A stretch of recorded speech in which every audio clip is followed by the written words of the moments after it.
নমস্কাৰ, welcome to MB formation. এই back চাইডে ঘৰটো দেখিছে, সেইটো হৈছে আমাৰ প্ৰজেক্ট জিকমিক।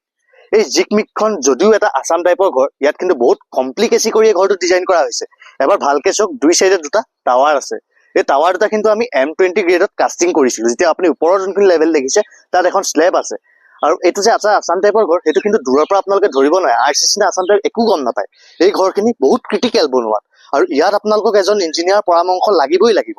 লগতে এই কামখিনি আপুনি নিজেই কৰিবলৈ কেতিয়াও আগ নাবাঢ়িব, কাৰণ কেলে এনেকুৱা এটা ঘৰ যদি আছাম টাইপত ডিজাইন কৰে, তেতিয়া কিন্তু আপোনালোকৰ ক্ৰেক অহাৰ বহুত চান্স আছে। সেই ক্ৰেকবোৰৰ পৰা বাচিবৰ কাৰণে আমি কি কৰিছো, বলক চাইডত গৈ চাওক। এইটো হৈছে আমাৰ ঘৰটোৰ চাইড এলিভেশ্যন। এই চাইড এলিভেশ্যনটো যে দেখিছে, ইয়াত আপোনালোকে কেতিয়াবা টিং দেখিছে জানো? কোনো চাইডৰ পৰা টিং নাই। এতিয়া আপোনালোকে ভাবিছে এই ঘৰটোৰ পানী যোৱা ড্ৰেইনৰ শ্লোপটো কোনফালে আছে। এতিয়া এটা বস্তু চাওক, আপোনালোকে ঠিক ওপৰলৈ চাওক।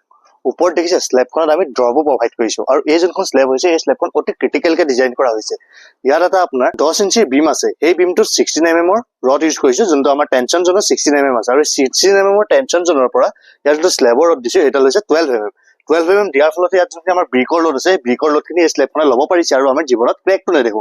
এতিয়া হওক, আমি বেক চাইডে কেনেকে শ্লোপটো প্ৰভাইড কৰিছো, সেইটো আপোনালোকে এবাৰ চাই লওক। এতিয়া চাওক, আপোনালোকে ওপৰত দেখিবলৈ পাইছে প্ৰায় 1 ফুটৰ ওপৰত, মানে 1 ফুট 2 বা 3 ইঞ্চি হ'ব, ইমানটো আমি টিঙিখন আওলাইখন বাহিৰ কৰি দিছো, আৰু ইয়াত আমি এখন নেওৰা প্ৰভাইড কৰিম। জিকমি এখন হৈছে কমপ্লিটলি বেছ বেৰিয়াৰ ৰেডি হোৱা ঘৰ। এই ঘৰখনৰ যোনটো আমি বাজেট লৈছিলো, সেইটো হৈছে 14 লাখ ৰুপিজ। আৰু 14 লাখত আমি কি দিছো, এখন ফল চিলিং দিছো, লগতে 3টা বেডৰুম আছে, আৰু ইয়াত যোনখিনি টাইলছত আমি এগ্ৰিমেণ্ট কৰিছিলো, জাষ্ট হল আৰু বাথৰুম, এইকেইটা জেগাতে আমি টাইলছৰ অকল এগ্ৰিমেণ্ট কৰিছিলো।